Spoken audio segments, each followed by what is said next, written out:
بسم اللہ الرحمن الرحیم نحمدہ ونصلی علی رسولہ الکریم اما بعد۔ سیرت النبی صلی اللہ علیہ وسلم کا 18واں درس آپ علیہ الصلاۃ والسلام کو اعلانیہ دعوت کا حکم۔ 3 سال تک آپ علیہ الصلاۃ والسلام نے فرداً دعوت دی اور اس دعوت کے نتیجے میں لوگ اسلام میں داخل ہوتے رہے۔ 3 سال مکمل ہونے کے بعد اب اللہ کی طرف سے حکم آیا کہ آپ اعلانیہ دعوت دے، آپ کھل کر اسلام کی دعوت دے، علی الاعلان اسلام کی طرف بلائے۔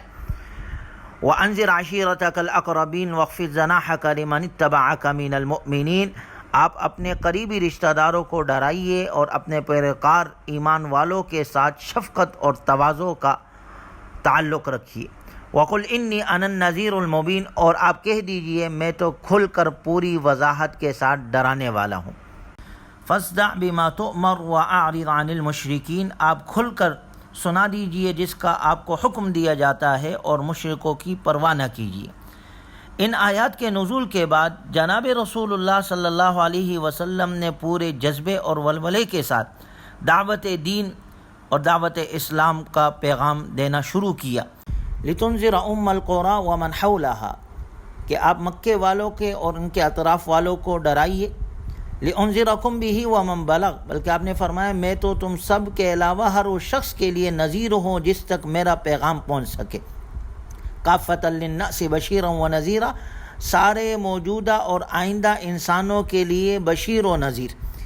چنانچہ اعلانیہ دعوت کا حکم ملنے کے بعد آپ علیہ الصلاۃ والسلام نے مرحلہ وار 3 طبقات کو دعوت دی۔ سب سے پہلے خاندان کو دعوت، پھر قریش کو دعوت دی، پھر عام عرب کو دعوت دی، اور یہ دعوت کا سلسلہ علانیہ طور پر مکۃ المکرمہ اور اس کے اطراف میں 10 سال تک ہجرت سے قبل تک یہ سلسلہ چلتا رہا۔ سب سے پہلے آپ علیہ الصلاۃ والسلام نے اپنے چاچا ابو طالب کے مکان پر اپنے قریبی رشتہ داروں کی دعوت کی۔ حضرت علی رضی اللہ تعالیٰ عنہ ساتھ تھے، آپ علیہ الصلاۃ والسلام کے اور چاچا، اسی طرح آپ علیہ السلام کی پھوپھیاں وغیرہ سب جمع ہوئے۔ دعوت میں بکری کا گوشت اور دودھ تیار کیا گیا۔ کھانے سے فراغت کے بعد آپ علیہ الصلاۃ والسلام بات کے لیے کھڑے ہوئے، لیکن ابو لہب نے ساری مجلس درہم برہم کر دی اور موجودہ لوگوں سے کہا کہ یہ جادوگر ہے، نعوذ باللہ، اتنا کم کھانا سب کے لیے کافی ہو گیا اور اب مزید جادو کرنا چاہتا ہے، اس کی بات مت مانو، مت سنو۔ اس طرح یہ مجلس بغیر کسی نتیجے کے ختم ہو گئی۔ چنانچہ آپ علیہ الصلاۃ والسلام نے دوسرے دن پھر رشتہ داروں کو جمع کیا، کھانے کا انتظام کیا۔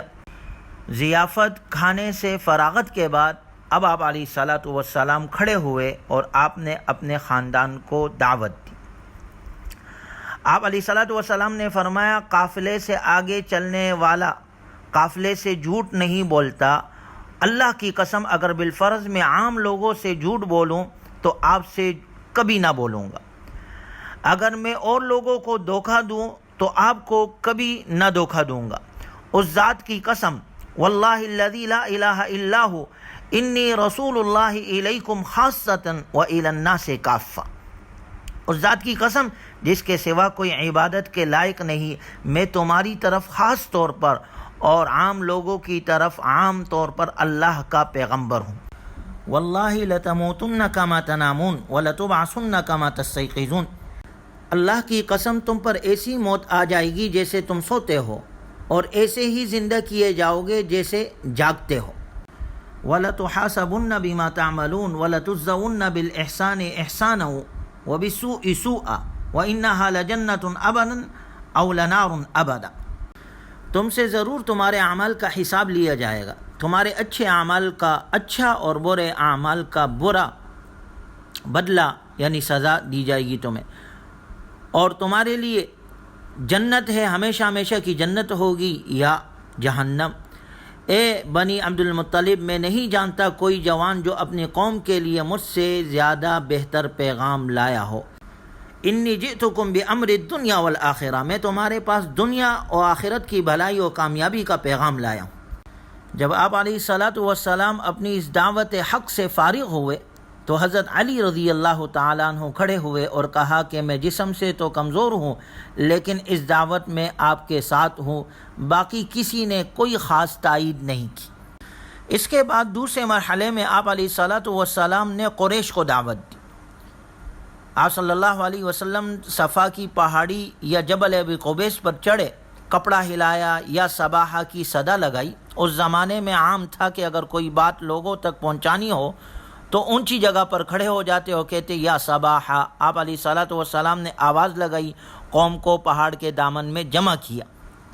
جب سب لوگ قریب آ گئے، آپ علیہ الصلاۃ والسلام نے فرمایا قریش کے سرداروں، مکے والوں، ایک بات بتاؤ، اگر میں تمہیں یہ خبر دوں کہ اس پہاڑ کے پیچھے تمہارا دشمن لشکر لے کر بیٹھا ہوا ہے اور حملہ کرنے والا ہے، کیا تم میری خبر مان لو گے؟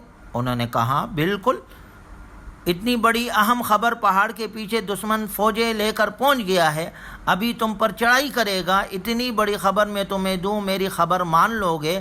تو انہوں نے کہا بالکل، کیسے نہیں مانیں گے، ما جربنا علیک الا صدقا۔ قوم نے کہا ہم نے ہمیشہ آپ کو سچا پایا ہے، آپ نے کہ زبان اطہر سے کبھی جھوٹی بات ہم نے سنی ہی نہیں، کیونکہ آپ کے صداقت کا، امانت کا، دیانت کا مکے میں چرچا تھا، سب آپ کو صادق و امین مانتے تھے۔ تو کہا ہم نے 40 سال میں کبھی آپ کے زبان سے جھوٹ سنا ہی نہیں۔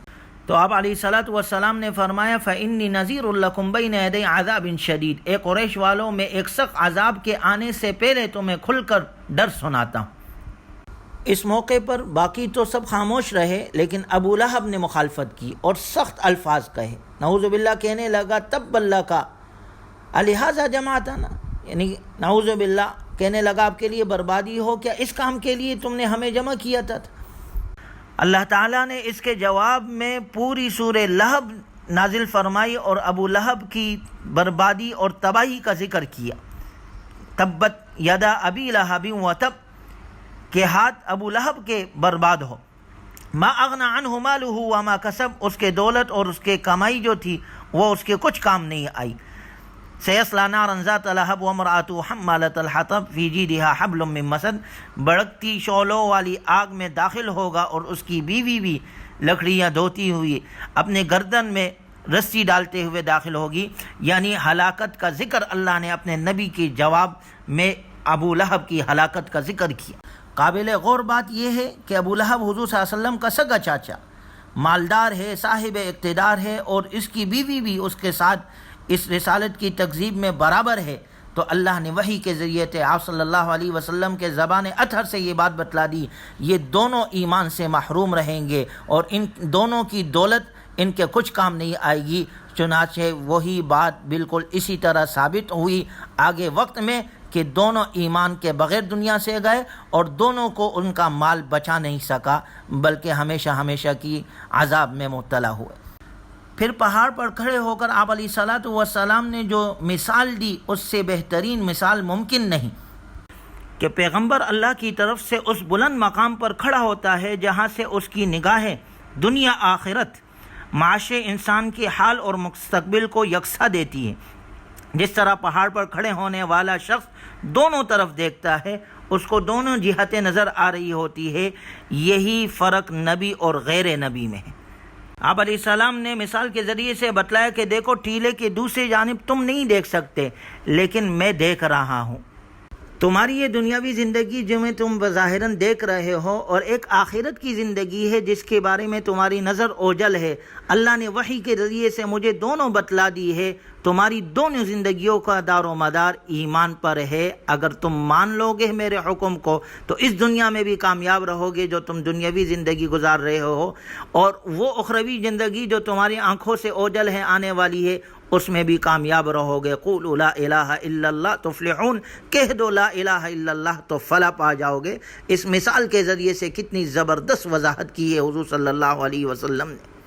گویا دنیا آخرت کی کامیابی کا دار و مدار ایمان پر ہے، اور ہمیں تو نبی نے دعا سکھائی ہے، ربنا آتنا فی الدنیا حسنہ وفی الآخرۃ حسنہ، اے ہمارے رب ہمیں دنیا میں بھی اچھا عطا فرما، ہمیں آخرت میں بھی اچھا عطا فرما، کیونکہ ہماری ابتدا دنیا سے ہے، ہماری انتہا آخرت ہے۔ اس کے بعد آپ علیہ الصلاۃ والسلام نے تیسرے مرحلے میں عام عرب کو دعوت دی۔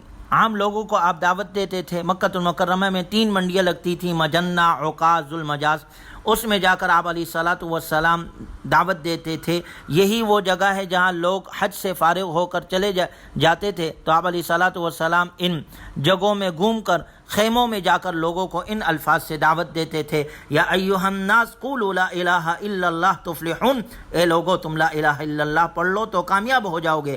ان اللہ یأمرکم ان تعبدوہ ولا تشرکوا بہ شیئا، اے لوگو اللہ تم کو اس بات کا حکم دیتا ہے کہ تم اس کی عبادت کرو، اس کے ساتھ کسی کو شریک نہ بناؤ۔ تو یہ 3 ابتدائی طور پر جب آغاز ہوا 3 سال کے بعد اعلانیہ دعوت کا، تو آپ صلی اللہ علیہ وسلم نے اس طور پر دعوت دینا شروع کی۔ اللہ تبارک و تعالی ہمیں بھی دین حق کے لیے قبول فرمائے اور ہمارے نسلوں سے دین کا کام لے، اور جناب رسول اللہ صلی اللہ علیہ وسلم کی تعلیمات کے مطابق ہمیں بقیہ زندگی گزارنے کی توفیق عطا فرمائے۔ وآخر دعوانا ان الحمد للہ رب العالمین۔